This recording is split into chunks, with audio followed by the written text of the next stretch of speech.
Where can we find God? Asa man ang Ginoo? Lahat ng kasing-kasing. Kaya mo, Kira.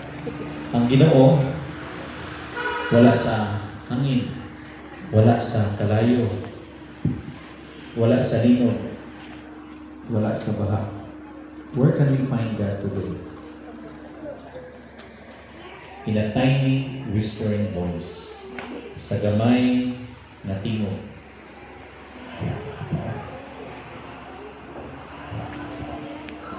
Sa gamay na tingog, in a tiny whispering voice.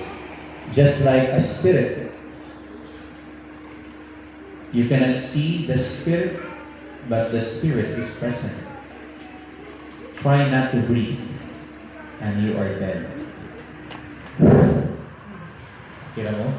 Amen? Amen. Ilang kaadlaw si Manang karon sa ulubo nato ang Pentecostes, ang birthday sa simbahan.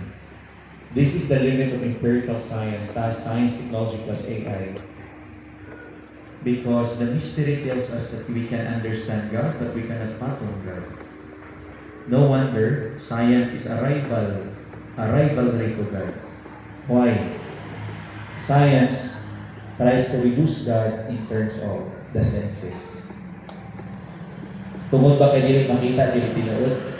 Muna kay tao karon pakitang tao.